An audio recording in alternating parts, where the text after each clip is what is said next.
What's up guys, Jahoot here, and I just got back from Across the Spider-Verse with Spider-Man and Friends. Let's talk about it. Spider-Man Across the Spider-Verse is a follow-up sequel to Spider-Man Into the Spider-Verse. And this one we are following up pretty much after the end of that one, but we are starting off with Gwen Stacy and seeing how she's doing, which leads from her event into back to Miles Morales. And once we get to Miles Morales, that's when we are introduced to also Spot. This is a lot of movie. This is a hefty movie. Like, it's so much going on. So when they actually do like focus in the story, it's just like the movie leaves on a cliffhanger. You can say that. The movie leaves on a cliffhanger. And I'm pretty sure a lot of people know that. It was originally called Spider-Man Across the Spider-Verse Part 1, but now it's called, Part 2 is going to be called Beyond the Spider-Verse. This movie clocks in at 2 hours and 20 minutes, and I can honestly say I did not feel the runtime. Matter of fact, if anything, I really was looking at my clock a little bit to see like how much time we do have, because I've been hearing about how people been saying that they don't feel the runtime. Like, this movie is just, once it starts, it's going.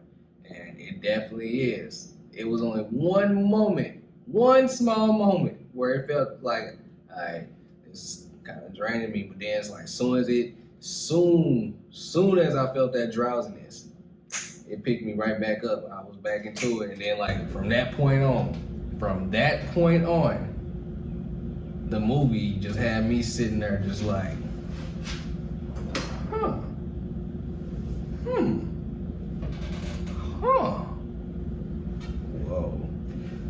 Yes! Y'all. This movie could have been about 40 minutes more longer just to conclude everything if they really wanted to, make it a 3-hour movie. And I will be satisfied. Like, this movie definitely had a story to tell, and it's like, it's so much, and then it's like now we got some twists, we got some things that didn't been resolved between these two conflicts, so then it's like you kind of hoping in the next movie that it gets answered a little more as to why this happened, but it was like a quick blink and you miss it. Well, it had to be a kind of a long blink for you to miss it, but it's just the fact that it was introduced and was never brought up or even shown again the rest of the movie, which makes me wonder, in the next movie, is they gonna explain exactly what this particular character done or why they did this? Like, they mention it and they claim why they don't like it, but they never actually show what the full potential or the effects behind it or what's going on.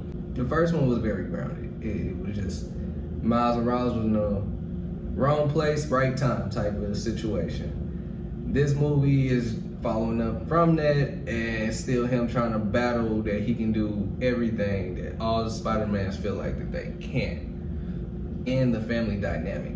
The family dynamic is like, mwah. People been saying that this movie brings them back to like a childhood in them. I can kind of see that in a way, like, as far as like the family dynamic way, like the way they are handling Miles Morales and his parents, the conflicts they have is so relatable, and it makes you even kind of like wish you even had this kind of family, or it reminds you of what it was between your family when your parents were dealing with you when you was becoming a teenager. This is a teenager battling with his parents and him trying to discover himself in life, but they still trying to baby him, and then like they want the best for him, but they just don't understand where he's coming from. Is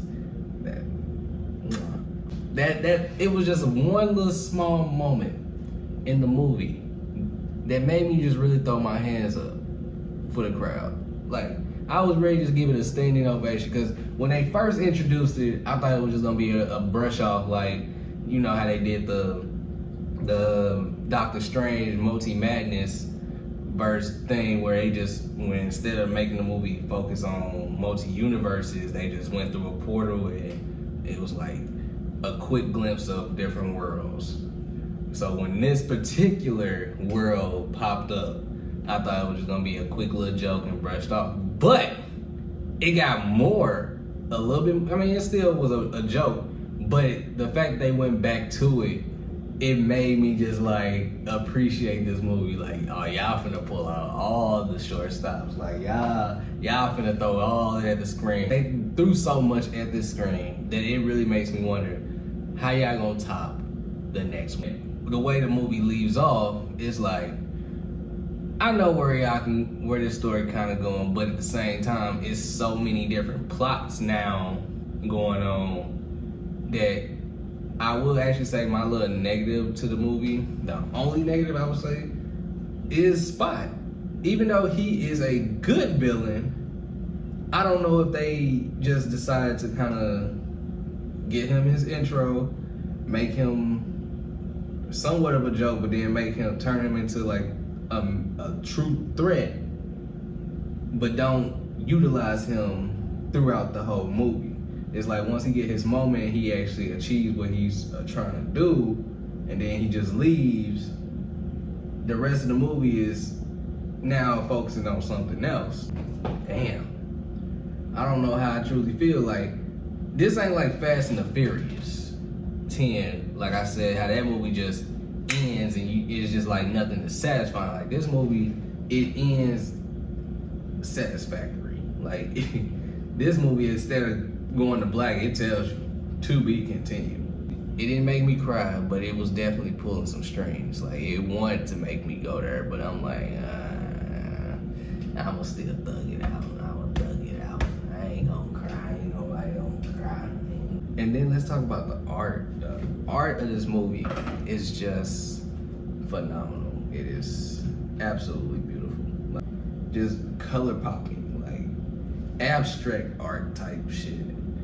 Every frame, every scene. It was even some points, even in the credits, I was even thinking about taking a picture, and I was like, that's a nice shot. That is a freaking nice shot.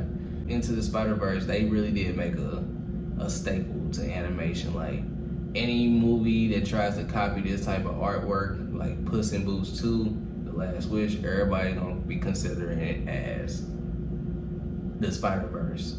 Like, are they doing the Spider-Verse animation? Adobe just went crazy in this movie. Like, this movie felt like you was watching generated AIs, but with actual humans behind the script, you know? It's like, they let the AIs do all the artwork, but they actually had humans deal with the script, because, you know, an AI ain't gonna be able to do what this movie just did. Like, I can't wait to see what an AI movie look like, but I know for a fact it may look good if it's cartoon, because it's gonna be animated AI generated art if it does. But the script, shit, it ain't gonna touch no strings like that. This new heart. AI ain't gonna be able to know heart. It ain't gonna, no matter how much you mimic it, it ain't gonna know no pain. So how is it gonna know to make it a good movie? You like The Amazing World of Gumball? This is exactly what this movie is, but in Spider-Man form. You're getting all different variations of Spider-Man. And like I said, it was one particular Spider-Man that hit the screen that made me just throw my hands up like, yes! Yes! I didn't even think y'all was gonna do it, but y'all did it, and I fucked with it. But it was one particular Spider-Man I was looking for.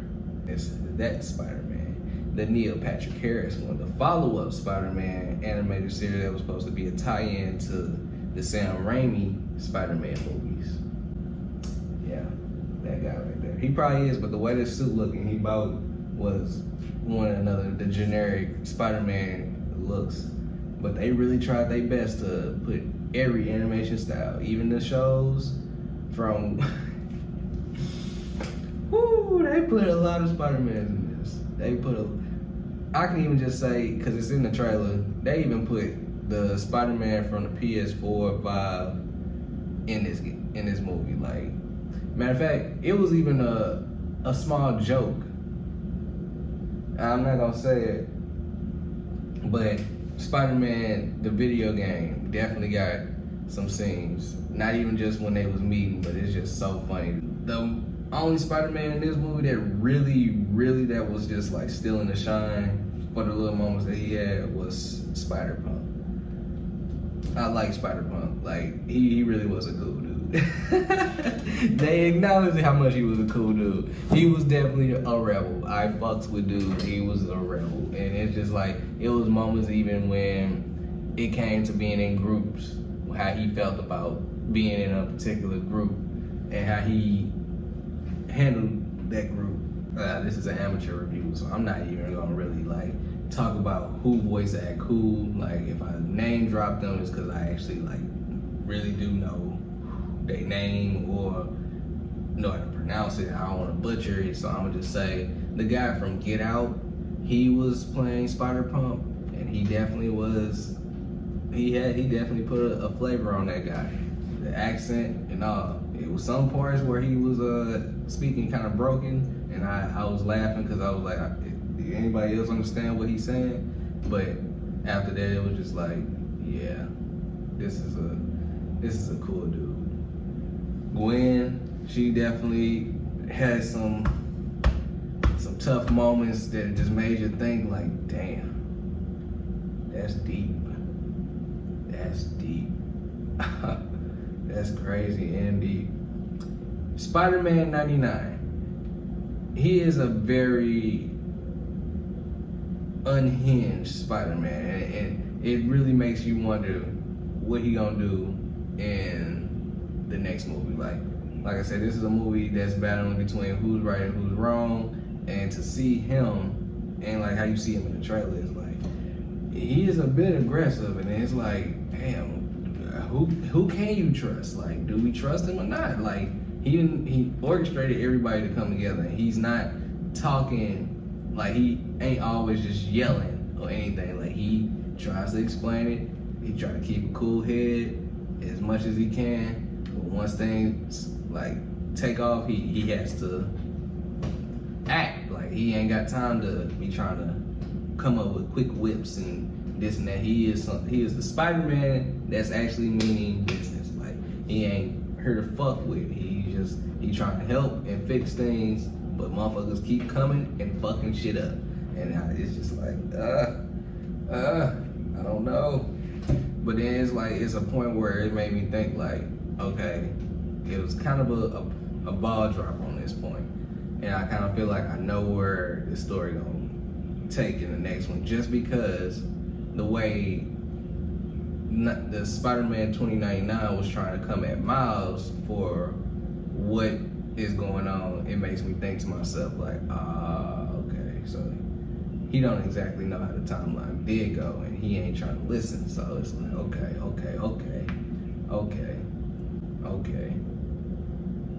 Speculations, but we still don't know. Like, this movie, going into this movie, there's no way you would know what's going on or what's potentially happening. Like, I was already giving this movie a high rating after 40 minutes, and this is when I was looking at my clock just to see how much time we still had left, because the movie started about like 10:55.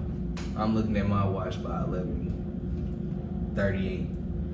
I'm like, it's only been 40 minutes? Damn near 50? I don't recommend this for every animated movie to go 2 hours. Like, if you got something to say, then utilize the time wisely, because they definitely did. And it's like plot twists, it was nice surprises. It was like, this movie definitely felt like a live comic book. Like, a comic book, definitely.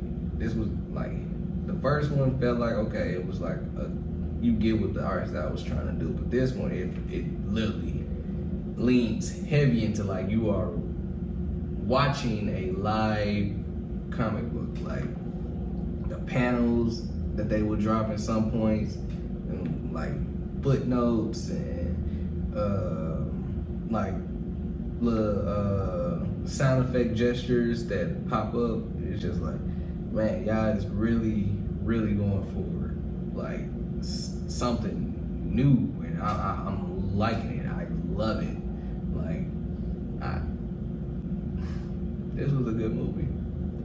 This was a good way to start June off, because we already know June is definitely packed with some good stuff.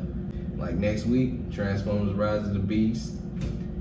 Then after that, The Flash. And they also, I feel like these two movies are finna be tackling time travel and multiverse, and so you know we finna see who is the superior movie of June.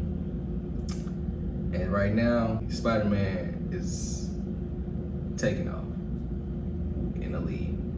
We're gonna see what The Flash can do, but I'm also really excited what Transformers can do. So, to basically wrap things off, I will have to say I will give this movie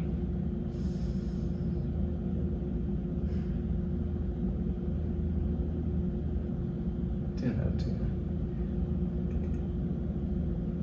Nah, I'm gonna give it a 9 out of 10, just because we gotta see what the next one can do.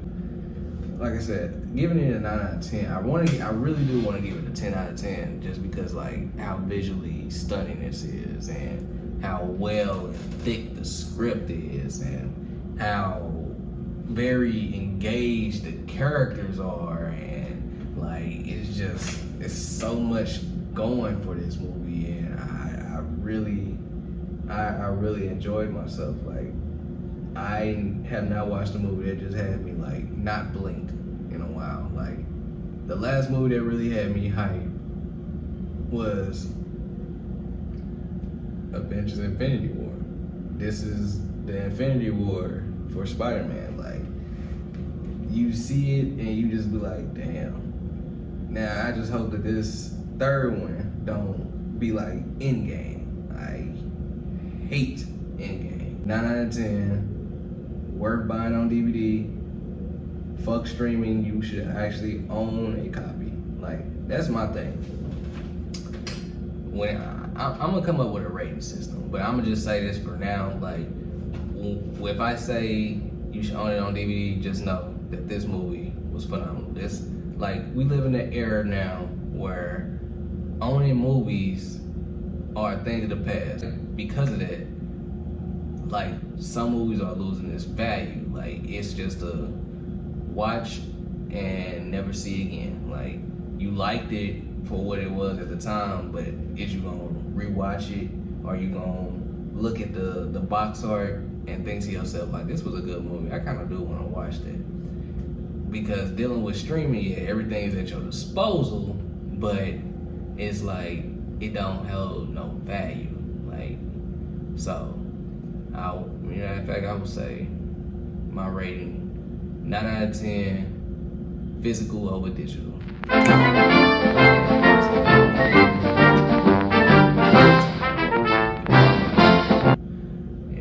well, we're gonna work on it, but best believe you should own this. But yeah, that's just my thoughts. I'm Jahoot. This is my amateur review of Spider-Man Across the Spider-Verse. If you've seen it, comment below. Let me know what y'all think. What was y'all favorite moments? Like and subscribe. I'm out.